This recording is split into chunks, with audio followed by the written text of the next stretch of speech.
Olá, sejam bem-vindos, bem-vindas ao Entre Elas. Nós estamos gravando esse programa numa data muito importante. O Dia Internacional da Eliminação da Violência contra a Mulher. Hoje, a gente fala sobre isso exaustivamente. Em várias partes do mundo acontecem manifestações. E o que está acontecendo que a violência só aumenta? Para conversar com a gente recebe aqui hoje a doutora Priscila Gasparello, ela que é assessora da Promotoria de Justiça. Seja muito bem-vinda, doutora. Obrigada, boa tarde a todos e a todas. Com muita satisfação que eu recebi o convite, a luta, esse combate à violência contra a mulher, a violência de gênero, a violência doméstica, já é uma luta que faz parte do meu dia a dia da promotoria, e falar sobre isso nessa data tão significativa, né, a gente comentava um pouquinho antes que deveria ser uma data de comemoração, mas, na verdade, é uma data de luta, de gritar aos quatro ventos que ainda nós temos uma mulher morrendo a cada 6 horas. A cada 6 horas. Na verdade, são 4 feminicídios por dia no Brasil. Então, isso é muito significativo, falar sobre o assunto nesse dia, nessa data, e gritar mesmo aos quatro ventos o quanto ainda é importante debater, o quanto ainda é importante falar sobre a violência contra as mulheres. Então, muito obrigada pelo convite, agradeço imensamente, e eu acho que será um bate-papo de muito proveito. A gente está nessa luta há muito tempo, não é mesmo, Marilene? Muito tempo. Desde quando nós começamos o programa. Não, e mesmo antes, né, nos conselhos municipais, direito da mulher, o CM, mais de 30 anos. E, infelizmente, o que a gente percebe é o aumento da violência. Na verdade, hoje o feminicídio é considerado uma epidemia no Brasil. O Brasil é o 5º país do mundo que mais mata mulheres. Isso deve-se a quê, na sua opinião, doutora? A gente tem que trazer algumas reflexões que, primeiro, a violência contra a mulher, a violência doméstica, a violência de gênero, ela não é um problema privado. Ela é uma questão social, é uma questão de saúde pública, é um ataque diretamente aos direitos humanos. Então, isso tem que ficar bem claro, porque ainda a gente escuta muito no dia a dia, por que você não socorreu? Por que você não se intrometeu? Porque briga de marido e mulher não se mete a colher. Então, ainda se trata a violência doméstica como um problema privado, quando, na verdade, ela é um problema social. Ela afeta mulheres de todas as classes, de todas as idades, de todas as religiões. E a gente, é importante frisar isso, que nós temos a 3ª melhor lei do mundo. A Lei Maria da Penha é a 3ª melhor lei do mundo. Olha que coisa, não sabia. Então, por que ainda morre tanta mulher pelo simples fato dela ser mulher? Porque nós vivemos numa sociedade machista patriarcal.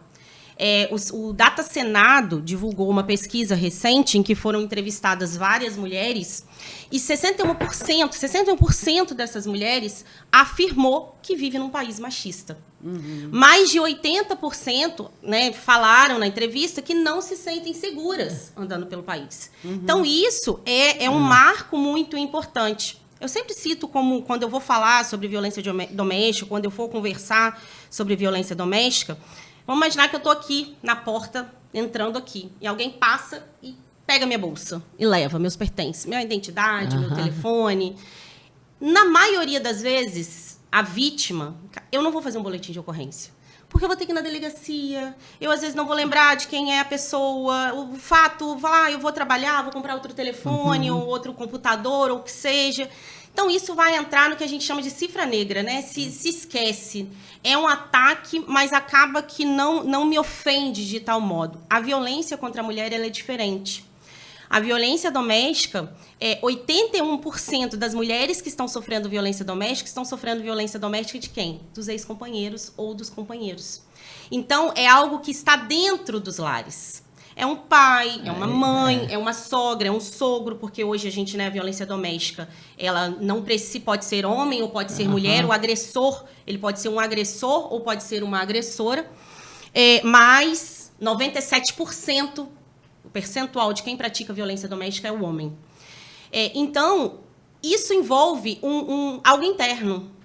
Muitas das vezes, a mulher, a vítima, que ela sofre a violência doméstica, ela não quer contar que ela sofreu violência doméstica. Ela não quer denunciar o fato. É o que ela tem vergonha? Ela tem vergonha, ela se culpa, porque desde cedo, nós mulheres somos ensinadas que o relacionamento, para que ele dê certo, ele depende de uma atitude proativa nossa. Então, se eu apanhei, a culpa é minha. Eu fiz alguma coisa. E isso é algo muito importante, porque boa parte das mulheres que ainda vão relatar os casos, a primeira pergunta que se faz é: o que você fez? Como você estava vestida? O que você falou antes da agressão? Numa tentativa de justificar o ato agressivo. Então, a todo momento, se culpabiliza a mulher por ela ter apanhado, por ela ter sido violentada sexualmente, por ela sofrer um abuso psicológico. E isso tudo está dentro da discussão de machismo. A gente vive relações desiguais de poder.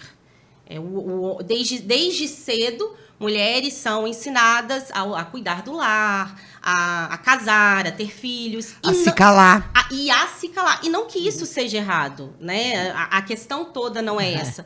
E os homens são ensinados a quê? A conquistar o mundo, a sair, a liderar, a estar à frente. Mulher criada para servir, para cuidar.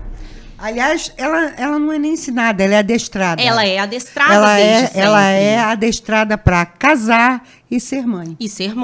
E repito, às vezes quando a gente vai falar, né, você fala assim, mas é um ataque pessoal à família, então mulheres não podem casar, mulheres não podem ter filhos. Claro que Pelo pode. contrário, o que a gente quer é que essas relações sejam relações iguais e não saudáveis, relações desiguais de poder. Então, enquanto a gente não combater, enquanto a gente não discutir violência de gênero, machismo estrutural, a gente vai continuar vendo os números subindo e aumentando consideravelmente. Mas discutir como e onde? E aí, nós temos duas vertentes. Primeira vertente, que a gente costuma muito falar, é que a mulher não deve se calar. Jamais. No ano entre 2024 e 2025, nos últimos 12 meses, a pesquisa saiu em julho. 24 milhões de mulheres sofreram violência doméstica. Então, e aí é interessante deixar isso claro, que elas sofreram algum tipo de violência pelo simples fato de serem mulheres. Então, é uma violência de gênero, é uma violência que envolve poder. Então, 24 milhões de brasileiras, e aí com 16 anos ou mais. A gente não está falando aí de menos de 16 anos. Então, 24 mulheres. Desse percentual, 63% eram mulheres negras. Então, isso já é algo relevante a se considerar. Dentro desse número, 64%, mas a maioria aí dentro da residência, sendo que mais de 80% dos casos foram entre companheiros ou ex-companheiros. Então, a gente tem aí um número e algo a se discutir. Olha o número de violência doméstica identificados. Sabe quantos % dessas mulheres procuraram a delegacia de polícia? 14%. Eu ia falar 12%. Eu ia chutar 12%. 14%. Então, isso é muito pouco. Isso é muito pouco. A gente já, né, as varas de violência doméstica, as promotorias de violência doméstica, os centros de referência nos municípios já estão muito sobrecarregados. Mas se a gente considera o percentual, a gente já tem um grupo muito grande de mulheres que sequer relataram que foram vítimas de violência doméstica. Naturalizavam. Então, a primeira coisa, denunciar. A gente tem que buscar os aparatos que o Poder Judiciário e que o sistema de proteção, e a gente fala que a rede de proteção oferece. Denunciar que está sendo vítima de violência doméstica. Qual é essa rede de proteção em Cachoeiro, por exemplo? Em Cachoeiro, nós temos uma rede muito bem estruturada. Isso se deve a um trabalho que começou lá em 2019 para 2020, do subnúcleo 3 do NEVID, que é vinculado ao NEVID. Explica o que é a NEVID. Hoje nós temos o NEVID, que é o núcleo de enfrentamento à violência contra a mulher, e temos subnúcleos que se dividem em todo o Espírito Santo. Então, aqui na nossa região, nós temos o subnúcleo 3 do NEVID. Nós ficamos por conta de 22 municípios. E a gente discute essa temática de violência de gênero, né? Violência contra a mulher, violência doméstica. Em Cachoeira de Itapemirim, nós temos uma rede muito bem estruturada. Desde 2019, nós começamos discussões, nós temos em torno de 3 a 4 reuniões por ano para debater estritamente essa temática. E quem faz parte dessa rede? Poder Judiciário, Ministério Público, Defensoria Pública, Secretaria de Saúde, Secretaria de Assistência Social, Polícia Militar, Polícia Civil. Então, a ouvidoria, que hoje está dentro da Câmara dos Vereadores, o Conselho Municipal das Mulheres, que eu sou uma grande apaixonada e grande defensora do Conselho Municipal. Então, são vários atores atuando em conjunto para debater problemas específicos dessa temática, da violência contra as mulheres. Então, hoje, o primeiro passo é denunciar, é entender que você tem uma lei, que é a terceira melhor do mundo, que você tem aparatos que podem te socorrer, te ajudar. E quais são esses aparatos? Nós temos medidas protetivas de urgência. Então, a mulher, quando ela está sendo vítima de violência doméstica, ela denuncia o fato à delegacia de polícia. Hoje, em Cachoeiro, nós temos uma delegacia especializada para atendimento da mulher vítima de violência. Ela já sai de lá com um requerimento de medidas protetivas. E o que implica isso? Afastamento do agressor do lar, proibição de qualquer meio de contato, seja pelo telefone, WhatsApp, redes sociais, ligação, aproximação física. Então, o primeiro passo, comunicar os fatos. Estudos comprovam que os feminicídios cometidos, a maioria das mulheres que foram vítimas não tinham medidas protetivas vigentes. Ou elas não tinham comunicado o fato, ou elas não tinham solicitado medidas protetivas de urgência. Então, o primeiro passo é esse, denunciar. Explica o que é uma medida protetiva. Quando eu vou na delegacia e relato que eu estou sofrendo uma violência, e aí é importante relatar, porque ainda tem muito na mente, no imaginário das pessoas, que a violência é a violência física. É só física. É bater, dar um soco, puxar o cabelo. E a violência contra a mulher, ela é muito mais ampla do que isso. Nós temos a violência física, que são esses exemplos de bater, né, da agressão física mesmo, aquela que deixa marca na mulher. Mas nós temos a agressão moral, que é quando eu xingo essa mulher. E geralmente são xingamentos voltados à conduta sexual dela. É a moral dela. É a moral dela. Eu tenho a violência financeira, patrimonial. Então, mulheres que não têm acesso à sua conta bancária, ao seu cartão de recebimento, são privadas do próprio ganho do seu sustento. Nós temos, e aí cresceu absurdamente, a violência psicológica, que até então não se falava sobre violência psicológica. Porque, assim, ela sempre existiu, mas não era reconhecida. Não é. Primeiro que a gente não tinha um tipo penal. Não era reconhecida. Não era um crime. Então, os maiores denúncias que a gente recebe hoje é justamente relatando a violência psicológica. Dá um exemplo de uma violência psicológica. Se você não for minha, você não vai ser de mais ninguém. Ninguém vai te querer. Ninguém vai te querer. Você tá gorda, você tá feia. Só eu que gosto de você. Sua família não gosta de você. Suas amigas são todas falsas. Ninguém te quer. Só eu. Você não é capaz de nada. Você é burra. Então, isso tudo vai minando o psicológico da mulher. Aí, quando ela leva um tapa, ela pensa, eu mereço. Exatamente. Eu não valho nada. Exatamente. Destrói a autoestima dela. E muitas das vezes se confunde a violência psicológica com o cuidado. Ah, sim, por ciúme. Por ciúme. Ah, ele me ama tanto que ele Exato. quer cuidar de minha. Não né? use essa saia curta. O que as pessoas vão dizer? Esse batom vermelho que você colocou hoje, você quer chamar a atenção de alguém? Você está indo para o trabalho, por que você fez o cabelo? A mulher, ela começa o quê? Se minar. Ela própria falando assim, realmente, eu não sou capaz de nada, eu sou feia, eu não consigo nada, eu não consigo um emprego, eu não tenho capacidade de nada, a comida que eu faço tá ruim. E ela passa a acreditar nisso.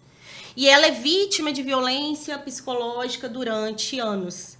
E às vezes ela só vai denunciar mesmo no momento de explosão. Por isso que quando a gente fala de violência doméstica, a gente tem que ter em mente por que a mulher demora a denunciar. Muito. Estudos comprovam que a mulher demora até 7 anos para sair de um ciclo de violência. E outra coisa, começa na psicológica e vai escalando, né? Ué, pra que você quer ficar com seu salário, se você não sabe administrar dinheiro. Exatamente. E cria-se na sociedade que a mulher não sabe administrar financeiramente.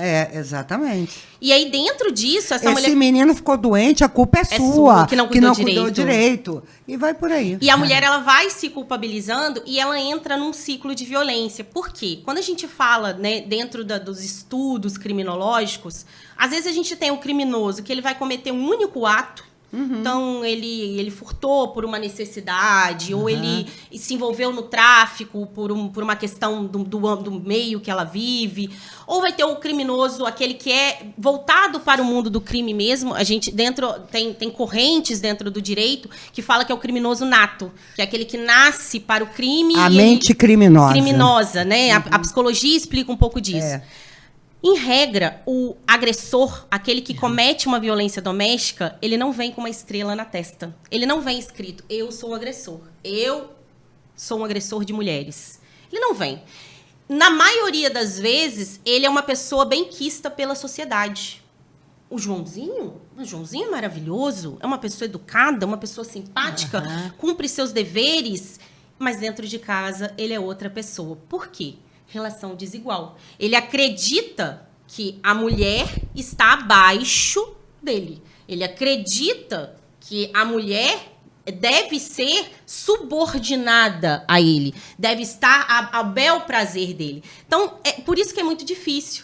Por quê? Porque a violência ela não começa no primeiro dia do relacionamento. Não. Ninguém casa, ninguém entra num relacionamento para ser agredido, para ser violentado. Nós temos o quê? Um ciclo de violência. Você sabe, doutora, que eu tô tão machucada com tudo o que está acontecendo com as mulheres no Brasil, no mundo, que eu cheguei a uma conclusão triste. Eu acho que todo homem é violento. E aí o que acontece? Quando ele se desconstrói, quando ele assume que todo homem é violento, quando ele consegue olhar para fora, porque o homem não consegue olhar para fora. Quando ele consegue olhar para fora e fala assim, caramba, eu tenho que me corrigir, eu tenho que me melhorar, eu tenho... E quando ele está aberto a amar uma mulher que é consciente, ele muda. Mas ele muda, porque ele é criado para ser violento, para ser possessivo, para ser controlador, para olhar a mulher como ser inferior. Ele é criado para isso. Nossos meninos e meninas estão sendo criadas nessa perspectiva. Um estudo recente colocou 2 salas. Numa sala, vários brinquedos da cor azul. Patinete, quebra-cabeça, vários brinquedos, panelinha na cor azul. Em outra sala, colocou os mesmos brinquedos, só que na cor rosa. E aí colocou meninas na sala de brinquedos da cor azul e meninos na sala de brinquedos da cor rosa. As meninas brincaram com todos os brinquedos. Todos os brinquedos. Andaram de patinete, pegaram quebra-cabeça, brincaram. Os meninos não brincaram com nenhum dos brinquedos, porque era rosa. Então, desde cedo, nós estamos criando... A criação, ela está sendo voltada para esse ódio gratuito a tudo que é vinculado ao feminino, a tudo que é vinculado à mulher. Então eu tô certa. O homem é criado para ser violento. E até os 7 anos, isso psicologia. Até os 7 anos, meninos e meninas não têm essa percepção. Não. Tanto, né, a Marilene perguntou, o que fazer?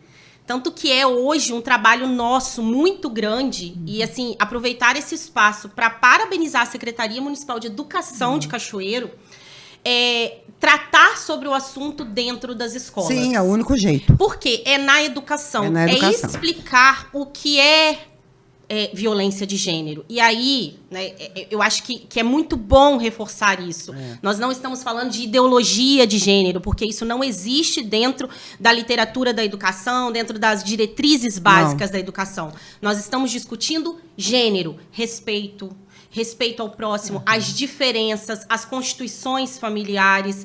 A partir do momento que a gente começa a discutir isso dentro da escola, tratar isso como educação, e aí a Secretaria Municipal de Educação de Cachoeiro tem um projeto, ela trabalha até em todas as séries óbvio, com a linguagem adequada para cada idade. Então, se a gente tem uma criança de 4 anos, a gente vai falar de um jeito. Se a gente tem uma criança de 8, a gente vai falar de outro. E esse projeto é distribuído aos professores. Eles têm que trabalhar essa temática. Então, tem vídeos educativos, ensinar o respeito ao próprio corpo, né? Eu não posso violar o corpo da outra pessoa. E aí, essas professoras, né, esses pedagogos que trabalham esse assunto têm que mandar devolutivas para a Secretaria de Educação. Então, a gente começa a perceber uma mudança no comportamento, porque é a partir daí que as pessoas vão compreender toda essa perspectiva. É destruir, né, combater o machismo desde cedo, desde a tenra idade. E a gente tem também, voltada na pauta né, da educação, como você falou, que o homem se desconstrói, nós temos um projeto Homem que é Homem. O homem que é um agressor, que né, agride a mulher, e aí quando eu falo agressão, né, lato sensu, inclui aí a psicológica, a física, a moral, todas as violências, se ele tiver o perfil do projeto, ele é inserido nesse projeto Homem que é Homem.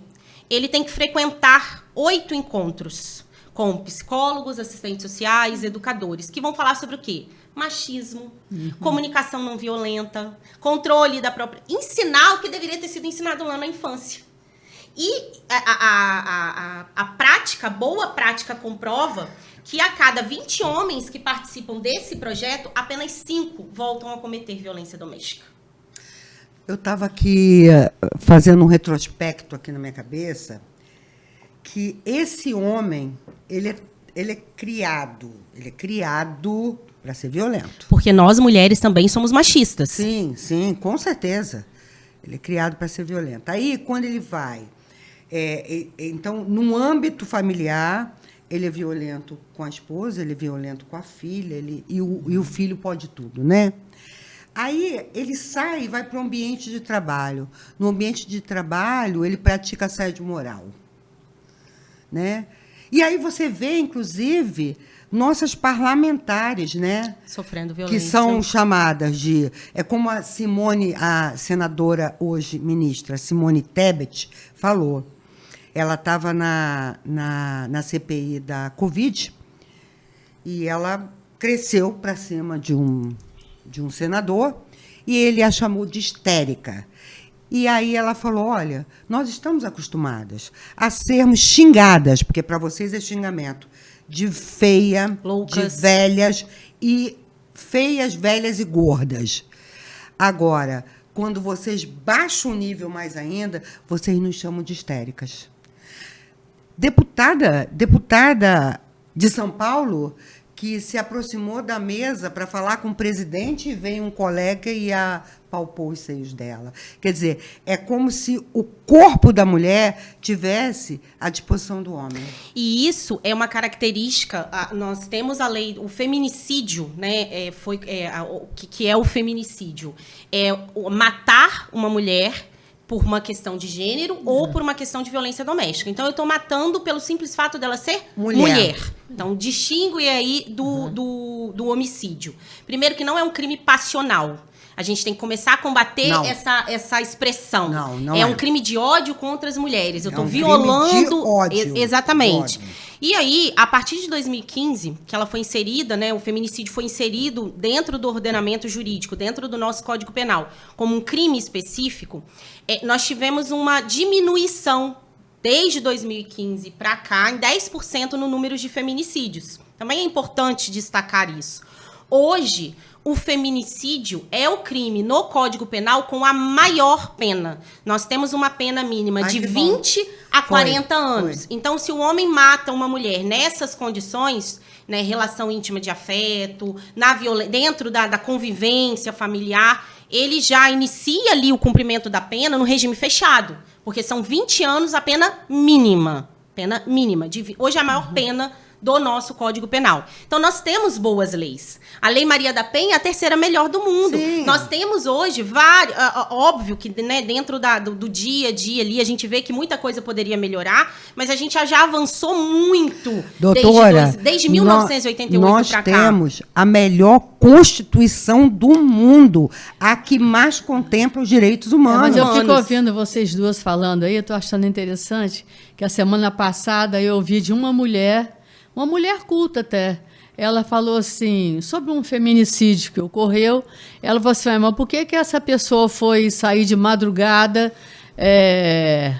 Ela não tinha que fazer isso aí. A acusação é para a mulher. E aí eu não consegui nem responder. Não consegui nem responder. A primeira coisa é você combater o ato violento. Eu sempre falo, né, quando a gente está discutindo alguma situação, e é interessante porque a gente está vivendo no nosso país como um todo um debate de direitos que nos interessa. Né? Quando a gente fala de direitos humanos, às vezes fala assim, então você está defendendo vagabundo? Né? É sempre essa percepção. Exatamente. E não, direitos humanos são os direitos de todos nós. Todos nós aqui temos direito, que é a liberdade, a vida, a educação, a saúde. Então, quando a gente fala de direitos humanos, é isso. Isso não é uma percepção. Isso foi altamente planejada pela extrema-direita, para que você acredite nessas drogas. Isso foi planejado por igrejas, para que você acredite que a mulher edifica o lar. E aí a mulher tem que se submeter a tudo, desde que mantenha o casamento. 2 pontos importantíssimos, acho que, né, vocês trouxeram duas temáticas assim muito interessantes nessa pauta. Primeiro, é culpar a mulher. É o que eu falei. Culpar a mulher. Primeira coisa, se pergunta qual é a conduta, o que ela fez. Por que ela tinha que sair de madrugada? Se tenta minimizar a conduta da pessoa que matou, que cometeu, na visão de muitos, dos maiores crimes, e para tentar minimizar essa conduta. Outra temática extremamente importante. Mais de 60% das violências domésticas cometidas, as mulheres são católicas ou evangélicas. E aí, não é a igreja, né, isso é uma visão, percepção minha, tem um papel social importantíssimo. Não é sobre a religião. Mas as mulheres são ensinadas de que elas devem orar para que esse agressor mude. Eu sei que já tô... E assim, queridas, não vai mudar. Não vai mudar. Extrapolando, mas eu acho que eu vou trazer um relato pessoal. Eu estava num plantão no Ministério Público, num domingo à tarde, e chegou uma mulher, uns 30 e poucos anos na época, isso já tem alguns anos. Ela era negra, né? Toda machucada. E os machucados eram visíveis no corpo dela. E o que aconteceu? Ela falou, olha, meu marido me bateu, me agrediu, eu tô toda machucada, o cabelo desgrenhado e tal. Falei, olha, a senhora vai sentar aqui, peguei um copo de água, né, se acalma em primeiro momento, vou encaminhar a senhora para fazer o exame de corpo de delito, para, né, periciar, e a gente vai adotar as medidas. Nesse meio tempo chega a mãe dela, desesperada, e eu achando, né, no primeiro momento, quando ela entrou no Ministério Público, ela estava desesperada porque a filha estava agredida. Sim. Não, ela não pode denunciar, porque a gente está ali numa campanha de oração porque ele vai mudar. E eu falei, minha senhora, a senhora pode continuar a orar. A oração é super válida. A senhora pode continuar de joelho no chão. Mas, se nenhuma atitude for tomada neste momento, o próximo lugar que a senhora for orar vai ser no caixão da sua vida. Pronto, então, acabou. Isso a gente tem que ter em mente. Combater diariamente. E cortar esse tipo de comentário. Sim. Né? Por quê? Por que você está falando isso? As mulheres são burras. Por quê? Qual a validade do seu comentário? A violência doméstica acontece, a gente escuta isso muito também. Mas e a mulher que agride o homem? Gente, a cada 1000 processos que eu recebo, eu vejo um nessa perspectiva. Doutora Priscila, a entrevista está maravilhosa. Eu mas nós estamos chegando. Regina não pediu o like ainda. Não, gente... Doutora Priscila tem que voltar aqui milhares de vezes. É um tema muito, muito importante, com muitos detalhes. Não, e outra coisa, eu não fiz, gente, a doutora Priscila é tão maravilhosa. A gente precisa fazer pergunta. Um beijo pro doutor Lucas, né, que também é da promotoria. A doutora Priscila é tão maravilhosa que eu não fiz um monte de perguntas que eu queria fazer, tipo, por que isso acontece. Mas, ó, vamos deixar para o próximo Vamos programa, tá deixar. Doutora, faça as suas considerações finais. Ah, se você gostou desse programa, se você quer que chegue a alguém, aquela amiga que você vê que está sendo vítima de violência, se você quer que chegue ao seu marido, ao seu namorado, compartilha, comenta, tá bom? Muita gratidão pelo seu like, pelo seu joinha, pelo seu gostei, pelo seu tô aqui assistindo, tá bom? Doutora, a Muito última obrigada palavra é pelo sua. convite. Estou à disposição para voltar Ai, outras volta, vezes. Que eu acho volta, que o tema volta. é riquíssimo. Mas como final mesmo, deixar mulheres, denunciem. Denunciem. Nós temos 180, que é um canal anônimo do Ministério das Mulheres, Governo Federal. Nós temos dentro do Ministério Público 127, a Ouvidoria das Mulheres. Nós temos hoje uma rede muito bem estruturada aqui em Cachoeiro de Itapemirim. Temos o CREAS, temos o Centro Margaridas, que fica atrás do Ministério Público, Não, ali no muito bom, Independência, muito que bom. tem atendimento psicológico, social. Então, denuncie. Para falar desse tema, para discutir esse tema, nós temos que ter acesso a essas mulheres que ainda sofrem violência e ainda estão caladas. Então, não se cale, fale abertamente, procure apoio, ter uma rede de apoio. Se você não tem um familiar, um amigo, uma amiga, procure a rede municipal, procure a igreja, aquela que te dê essa abertura, Acolhimento. esse acolhimento para debater, para discutir, para denunciar, mas principalmente não se cale, porque uma mulher é morta a cada 6 horas. Então isso tem que ficar muito claro. Mulheres ainda morrem pelo simples fato de serem mulheres.